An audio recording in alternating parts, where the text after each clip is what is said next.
예, 자 이재명 대통령의 임기가 오늘부터 시작이 됐습니다. 오늘 첫 순서로요. 김상욱 더불어민주당 의원과 함께 계엄 이후 6개월간의 소회부터 이재명 정부에 대한 기대까지 들어보겠습니다. 의원님 어서 오세요. 네, 반갑습니다. 오랜만에 오니까 좋습니다. 자 그리고 오늘도 함께해 주시는 장성철 소장님, 박성태 실장님 어서 오십시오. 안녕하십니까? 예, 세 분이 이번 대선에서 제일 고생하신 것 같습니다. 어제 방송도 많이 하시더군요. 아닙니다. 그냥 저 박 실장님 따라다니면서 그냥 한마디 보탰을 뿐입니다. 아, 한 80% 말씀하실 한 10% 정도 얻는. 네. 아, 아니에요. 반대예요. 알겠습니다. 기습 공격. 오늘은 많이 말씀해 주시고요. 저는 두 분 뵈면 너무 즐거워요. 두 네. 형제 같은 분 두 분을. 즐거우시죠 자리. 네? 나갈 때 카운터에서 계산하고 나갔어요.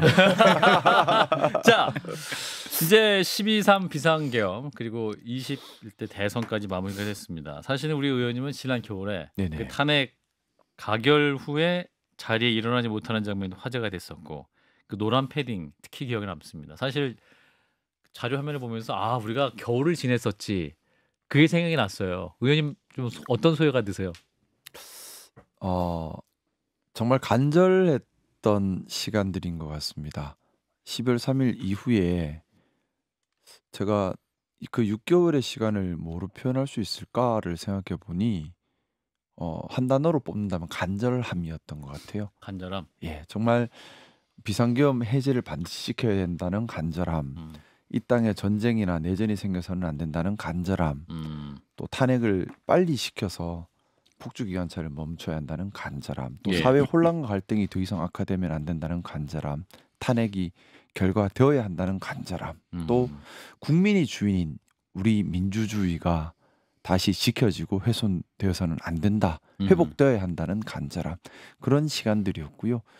우리 시민들의 힘으로 이 간절한 소원이 이루어져서 참 다행이고 감사한 마음입니다. 예, 지난 6개월의 시간을 간절함 이 세 글자로 표현해 주셨는데 장 소장님이 또 하시고 싶은 말씀이 있는 아니 저에게 없고 저기 보내주셨어요. 김상욱 의원님 새로운 여당 되시더니 말 더 잘하시고 더욱더 귀에 쏙쏙 꽂힌다 그 감탄하면서 듣고 있었어요. 아 그렇군요. 예. 잘 들린다. 간절함이라는 단어를 가지고 저렇게 진솔하게 표현하실 수 있다니 여당 의원님답습니다.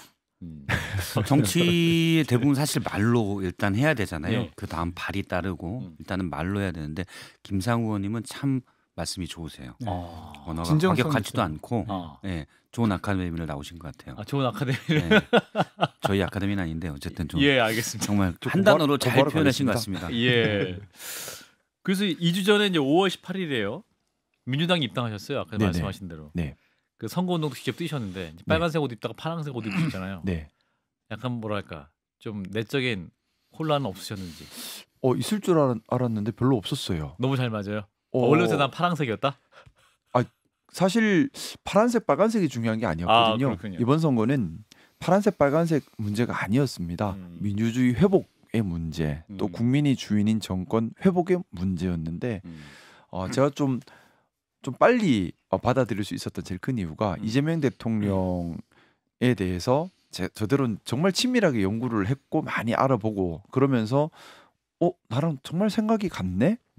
라는 생각을 가지고 시작을 했는데 예. 유세에서 하시는 말씀들 또 실제 행동하시는 부분들을 뵈면서 이분은 정말 제가 모시고 많이 배워야 되는 분이다. 정말 훌륭한 분이구나. 이재명 대통령에 대해서 제가 좀 많이 감탄을 하게 됐습니다. 그러면서 좀 정말 이분이 대통령이 되었으면 좋겠다라는 진짜 그런 간절한 마음이 올라왔어요. 나라를 위해서 지금 이재명 대통령이 되어야만 한다라는 사명감, 간절함 이런 것들이 올라왔기 때문에 정말 열심히 했던 것 같습니다. 그래서 재선거 때보다 훨씬 열심히 뛰어다녔어요. 사실 지난주 월요일부터 몸살이 세게 왔어요. 우리 김상우 의원님 되게 튼튼하시잖아요. 그 헬스도 열심히 하고. 예, 근데 몸살이 왔는데 몸살 없는 스타일인데. 예, 지난 한 주간 거의 밥은 점심 한 끼 먹고 밥 먹을 시간도 없이 뛰어다녔습니다. 그리고 몸이 아픈데도 계속 시간 닿는 데까지 계속 다녔어요. 그래서 이제 더 이상 못 움직이겠다 싶은데 또 움직이시더라고요. 그래서 참 재선거 때보다 한 몇십 배는 더 열심히 한 것 같고 그리고 성과가 나와서 다행이고요. 같이 다녔던 의원과의 영상이 화제였어요. 그러니까 이제 박주민 뉴스 의원님이요? 시사계에는 장성철, 박성태 소장님이 있다면 네네. 민주당에는 박주민 그리고 김상욱 의원의 브로맨스가 화제가 됐는데 영상이 준비가 됐는데 잠깐 보고 이어갈게요. 잘생겼다. 요즘 젊은 분들은 우리 때하고 달라. 의원님은 갑자기 머리가 전에보다 많이 늘었는데 근데 잘생겨진 것 같다. 힘겹게 늘었어. 저는 포기했어요. 전 더 빠지면 그냥 삭발하려고. 아니야. 포기하지 마. 내가 다 코치해줄게. 할 수 있어. 나도 했는데. 포기하지 마. 마음 아프다. 예, 자, 두 분과의 대화. 예, 정치 얘기는 아닌 것 같고 어디예요? 박 시장님 어떤 얘기입니까 저게 지금? 저 새벽 한 1시 정도였을 거예요. 새벽 1시에요 저게? 예. 오후 1시가 아니고? 예. 야, 동대문 그렇구나. 시장에서 이제 동대문 시장이 사실 우리 대한민국의 경기를 좀 볼 수 있는 곳입니다. 왜냐하면 옷도매나 이런 것들이 저기서 시작돼서 전국으로 내려가기 때문에 그렇죠. 또 외국인 관광객도 좀 많이 찾는 관광지 중에 하나이기도 하고요. 예. 밤에. 음, 그래서 좀 시민들의 목소리를 들으려고 밤에 같이 갔었는데 사실 많이 송구했어요. 아, 12월 상인들이 정확하게 말씀하셔요. 12월 3일 이후에 모든 게 바뀌어 버렸다. 매출도 줄어버리고 외국인 관광객도 끊어졌다. 정확하게 12월 3일이 기점이다라는 말씀을 하시면서 많이 죄송했어요. 정치가 국민들의 삶을 좋게 해야 하는데 힘들게 만든 대표적인 현장이었던 겁니다. 그래서 많이 송구했고 제가 박주민 의원님 좋아하는 게 진짜 정치 이렇게 해야 된다는 생각을 많이 하게 해주세요. 발로 뛰세요. 그래요. 시민들의 이야기를 발로 듣고 그걸 현장에서 답을 찾으려고 애를 쓰고 되게 부지런하세요. 저보다 한 100배는 더 부지런한 것 같아요. 저분 잠을 안 주무셨어요. 제발 좀 자라고 쓰러진다고 해도 잠 안 자고 뛰어다녀요 전국을. 그래서 정말 참 많이 배웠고 참 좋은 형입니다. 예. 근데 육체적인 어려움 외에 네. 좀 정신적인 혼란 아니면은 민주당 내에서의 어떤 거부감 아니면 텃세 이런 건 전혀 없었어요? 없다고 할 수는 없죠. 특히 솔직히 말씀드리면 지역에서의 거부감도 분명히 있어요. 지역 민주당에서의 지역 민주당. 예, 그런 부분도 있었고 하지만 중요한 건 저는 저 스스로한테도 계속 묻습니다. 정치 왜 하는가? 저는 계속해서 하는 말이지만 돈 벌려면 사업해야 되고 명예 얻고 칭찬받으려면 봉사활동 하면 됩니다. 예. 정치하는 거는 욕먹어도 또 나한테 손해가 되고 때로는 내가 큰 희생을 치러야 한다 하더라도 옳음을 추구하고 국민을 위한다는 마음으로 하는 게 정치라고 생각하고요. 예. 그걸 사실 국민의힘에 있을 때는 좀 많이 부끄러웠어요. 국민의힘이라는 당이 12월 3일 내란을 일으켰고 그 후에 반성도 하지 않고 또 더더군다나 음모론을 일으키고 흙탕물을 일으키고 나아가서 계속해서 국민의힘에서 그동안 봐왔던 정치라고 하는 것이 정책을 발굴하고 시민들을 받드는 형태가 아니라 상대를 네거티브하고 마타도하고 신상털기하고 고소고발하고 흠집내기 프레임 씌워서 반사적 이익을 얻으려는 정치에 집중해왔던 모습을 계속 봐왔기 때문에 예. 참 부끄러웠어요. 이걸 바로잡지 못하는 제가 좀 답답했고 근데 민주당에 와서는 참 좋았던 것이 첫 번째는 정책을 열심히 연구하고 발로 뜁니다. 시민들의 소리에 귀 기울이려고 애를 많이 써요. 그 모습이 저는 너무 좋았고 두 번째는 국민들을 무서워하고 당원들을 무서워하고 그 소리에 귀 기울이려고 해요. 이게 진짜 민주주의거든요. 국민의힘 안 그래요? 국민의힘도 별로 발로 뛰고 정책도 그러지 않아요. 공부하고 선거를 볼 때도 국민의힘은 제가 아는 국민의힘 그런 국민의힘 분도 계시던데. 많지는 않죠. 전반적인 분위기는 그래요? 하향식입니다. 하향식이고 하향식이에요. 선거 때도 알겠습니다. 선거 때도 주로 조직 선거를 해요. 장 소장님 맞습니까? 제 국민의힘 떠난 지 오래돼가지고 저도 10년 가까이. 10년 가까이 됐어요. 떠나신가? 2016년, 17년에 떠났네요. 저도. 그렇군요. 2017. 사실 그런 게 좀 있습니다. 그러니까 국민의힘은 관료주의가 좀 있고요. 그러네요. 대신 좀 더 행동이나 예를 들어 뭐 출퇴근만 놓고 봐도 예. 조금 더 이제 약간 격식에 맞는 게 9 좀 to 있고. 6. 예. 아. 그러니까 뭐 장차관 출신들, 경찰 출신들, 뭐 이런 분들이 경찰청장 출신들 이런 분들이 많잖아요. 그렇죠. 그러니까 아무래도 위에서 지시를 내리고 아. 거기에 임무를 유능하게 수행하는 게 유능함이다. 가장, 좋다라고 하는 그런 분위기가 좀 있고 민주당은 시민단체 출신이나 이런 분들이 좀 더 많기 때문에 좀 더 리버럴하고 대신 항상 시민들의 목소리, 지지자들의 목소리에 민감하다. 근데 그게 꼭 또 단점도 있습니다. 예를 들면 네네. 이제 이른바 이제 강성 당원들의 목소리에 많이 휘둘린다든지 그런 부분도 좀 있고 사실 예를 들어서 또 그런 부분 때문에 지지층들이 강력히 요구했을 때는 민주당에서 또 거기에 제대로 바른 소리를 못하는 경우들도 있어요. 그런 거 못 느껴보셨어요? 그런 부분도 있는 것 같아요. 이제 어떻게 보면 저는 또 서럽고 외로운 길을 가야 될 수도 있겠다 생각도 했어요. 민주당 안에서 그거는 제가 감수해야 될 일이라 생각합니다. 한 3주 넘으셨는데 이제 이제 또 이렇게 새로운 목소리를 내야겠다. 어떤 조직도 완벽할 수는 없어요. 그러니까요. 완벽할 네. 수는 없고 저는 그리고 저 스스로한테 계속해서 다그치는 것 중에 하나가 예. 자리 욕심 내지 말자. 그리고 무슨 다른 욕심 내지 말고 그냥 내 임기 동안에 국민들 잘 받드는 데만 집중하자. 저는 그 생각밖에 없는데 그래서 뭐 주류에 편승하거나 줄서기 할 생각은 전혀 없고요. 예. 저는 이번 21대 대통령 이재명 대통령이 반드시 성공한 대통령으로 남아야 한다 생각합니다. 반드시 성공한 정부가 되어야만 합니다. 왜냐하면 국민들을 위해서. 어떤 대통령이 성공한 대통령이에요? 여러 가지가 있겠죠. 제 생각을 조금 말씀 성공한 올리면 대통령의 지표 일단 한 2가지 정도 얘기해 주세요. 아니요, 저는 많아요. 시간이 없어. 제 기준이 한 두세 근데 가지만 그걸 얘기해요. 뭐 조금 짧게 말씀을 예. 최대한 줄이면 예. 이 시간에 말을 했겠다. 성공한 대통령이란 일단 국민들을 행복하고 살만하게 만들고 미래를 열어갈 수 있는 대통령이어야 합니다. 그리고 네. 원칙을 지켜내야 합니다. 구체적으로는 그런 거예요. 지금 축소 사회입니다. 살려내야 되고요. 예. 민생 어렵고 기업 어렵습니다. 살려내야 됩니다. 연금개혁, 의료개혁 해내야 되고요. 시장 경제질서 왜곡됐습니다. 원칙을 다시 복구해야 합니다. AI 혁명, 로보틱스 혁명, 많은 시대 전환이 이루어지고 있는데 여기서 새로운 패러다임을 또 발견해내야 하고요. 예. 노동의 가치 부분도 많이 바뀝니다. 뭐 기본사회 관한 논의도 그 연장선상에서 계속 이루어지고 있는 것이고요. 예. 자, 한마디로 정말 유능해야 돼요. 동시에 원칙을 지켜나가야 합니다. 원칙을 지키면서 통합도 해내야 돼요. 정말 이 일을 어떻게 다 할 수 있을까 하는 우려가 들 만큼 너무나 많은 과제가 쌓여 있고 예. 제가 이번 21대 대통령은 반드시 성공한 대통령이 되어야 한다고 말씀드리는 이유는 만약 이번에 실패하면 저는 대한민국의 존립이 위험할 정도로 더 이상 우리에게 시간이 없다라고 생각합니다. 너무 많은 실패를 우리 정치가 해왔어요. 또다시 실패한다면 우리 미래 세대가 살 대한민국이 존립 기반이 위협받습니다. 반드시 성공해야 하고요. 이번 21대 대통령 성공한 대통령 만들고 성공한 정부로 만들기 위해서 제가 해야 될 역할이 있다면 욕을 먹더라도 해야 되고요. 또 힘들더라도 해야 한다고 생각합니다. 좀 정말 안타까운 것이 저는 감히 국민의힘이 야당으로서의 건강한 견제 기능을 할 정도로 회복되기 힘들다고 저는 보고 있습니다. 예. 그렇다면 국민의힘이 앞으로도 뭐 정쟁화 또 발목 잡기 이런 형태만 반복할 텐데 그건 결론적으로 국민께 도움이 안 되지요. 그럼 예. 민주당 스스로가 더 건강해져야 되고 더 민주적이어야 하고 예. 보수의 기능과 진보의 기능을 같이 수행하면서 안에서 조화를 이뤄내야만 합니다. 예. 정책의 부작용과 대안도 같이 검토를 해야 해요. 그러면 그 말씀 주셨던 것처럼 일부 당원들의 목소리에 휘둘릴 것이 아니라 그 당원들의 목소리를 반영해서 정책을 내는 건 필요합니다. 하지만 여기에 따른 부작용에 대한 검수도 같이 해야 되고 발전적 대안도 검수를 해내야 되는 거예요. 예. 그걸 민주당 혼자 다 해야 되는 상황이 됐습니다.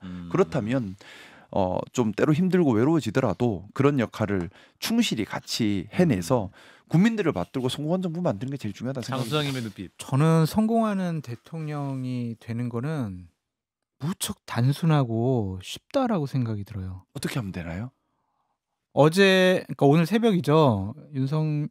이재명 대통령 당선 확정되기 전에 네. 유력이라는 게 떴을 때 네. 국회 앞에서 연설하셨잖아요. 네. 지지자들 앞에다 놓고 그때 연설문 그리고 그대로만 하면 되죠. 오늘 취임식 연설문 네. 이 두 부를 네. 딱 붙여놓고. 프린트해놔가지고 붙여놓고 내가 무슨 말했지? 대통령 당선되기 전에 당선되고 나서 지키자. 바로 모두의 대통령. 네, 뭘 내가 약속했지? 그대로만 하면요 성공한 대통령 됩니다. 윤석열 전 대통령 되기 전에 정말 주옥 같은 약속 많이 했어요. 그거 하나도 안 지켰어요. 그래서 실패한 대통령 된 거예요. 맞는 말씀이에요. 그래서 김상욱 의원님께서 네. 이재명 대통령 만나실 일 있으면 그거 프린트 크게 해가지고 네. 비닐 코팅 해가지고 갖다 드리세요.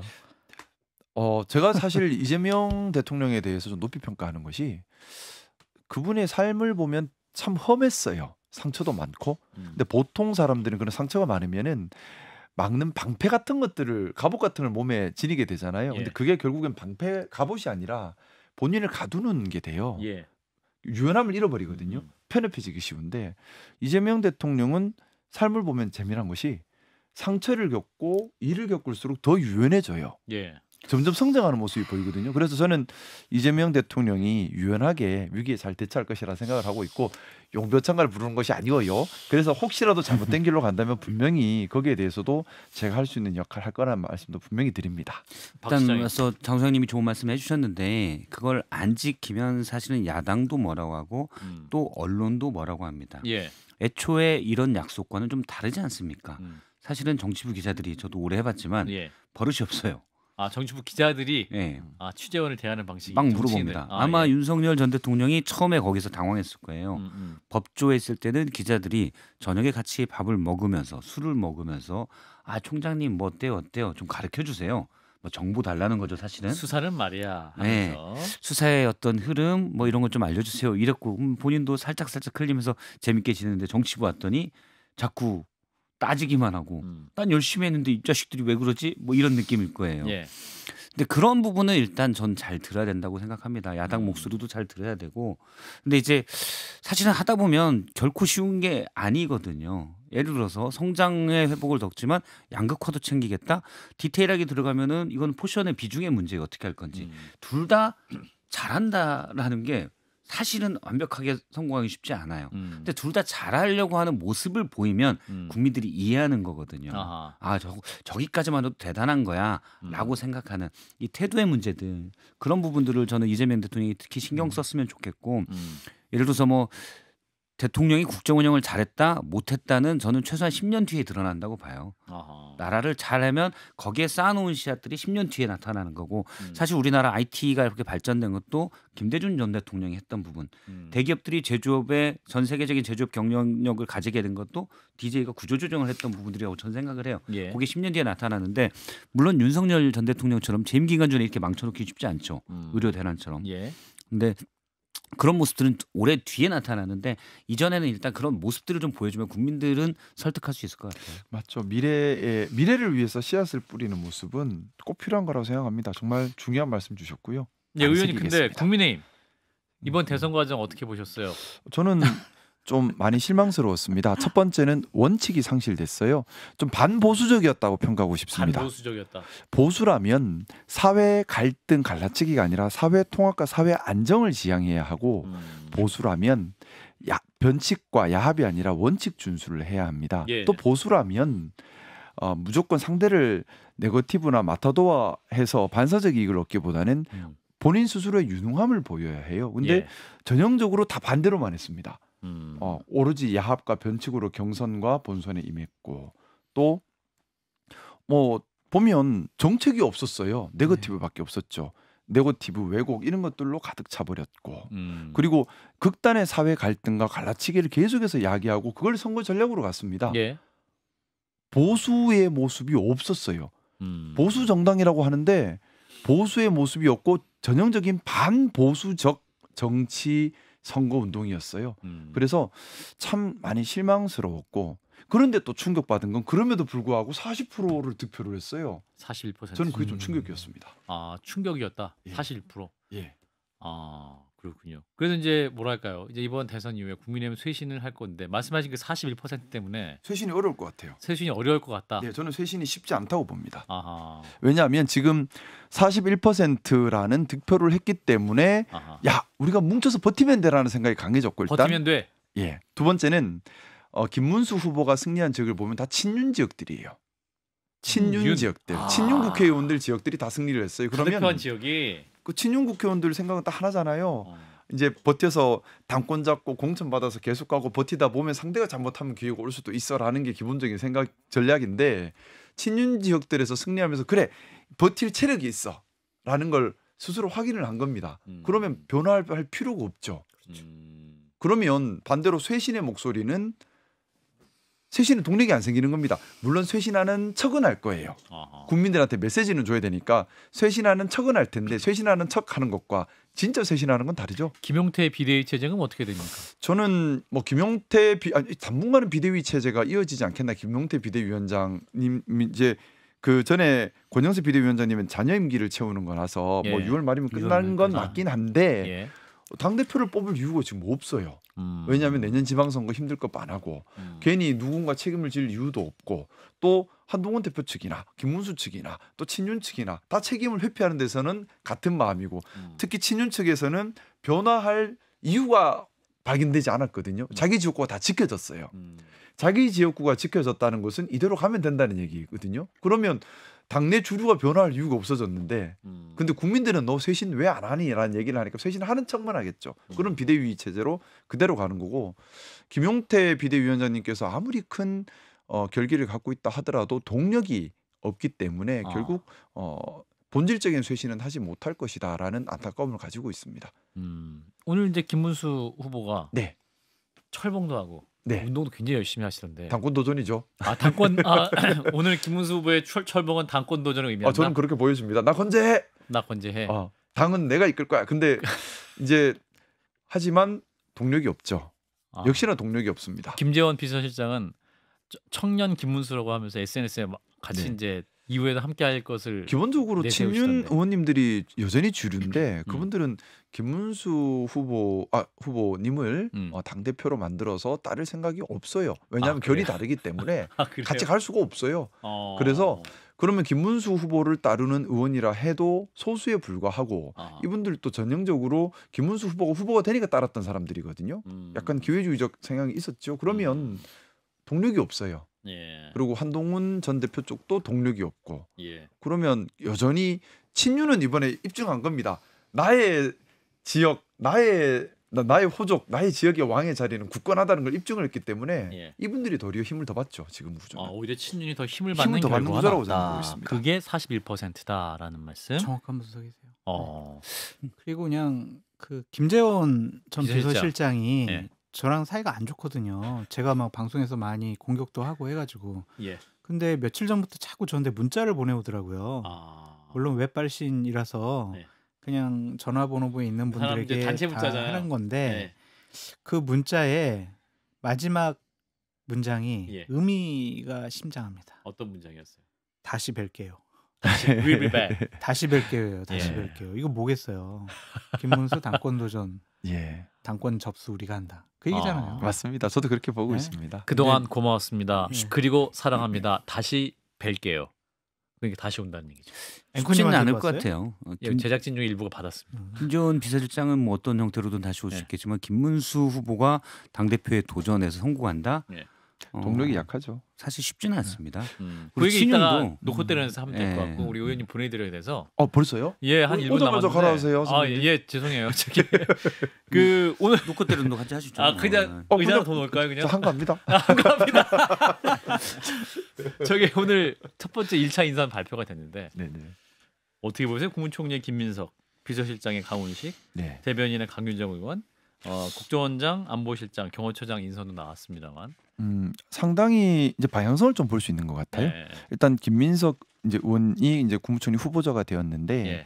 좀 좋게 말하면 리더십, 음. 장악력이 있는 사람이에요. 그립감. 예, 그립감이 있는 분이죠. 그래서 행정부에 대해서 그립감을 가지고 가겠다라는 의지가 좀 저는 읽혔고요. 예.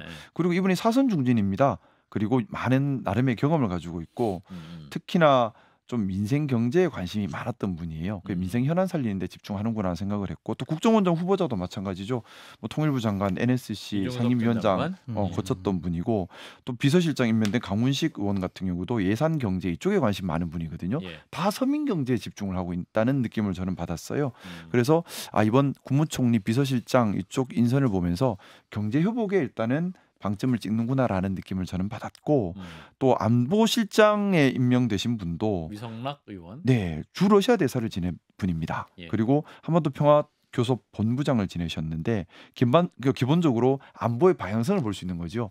뭐냐하면 미국 친미로 해서 이제 대립 관계로 힘을 강화시키는 것이 아니라 러시아, 중국 또 한반도를 둘러싼 한미. 강대국의 역학 관계를 잘 조율해서 싸울 이유가 없는 환경을 조성하겠다라는 데 방점이 찍히지 않았나 저는 좀 그렇게 생각했습니다. 예, 그렇군요. 일단 1차 인선 네. 평가까지 듣고요. 네. 다시 또 뵙도록 하겠습니다. 네. 예, 더불어민주당의 김상욱 의원이었습니다. 고맙습니다. 행복한 저녁 되십시오.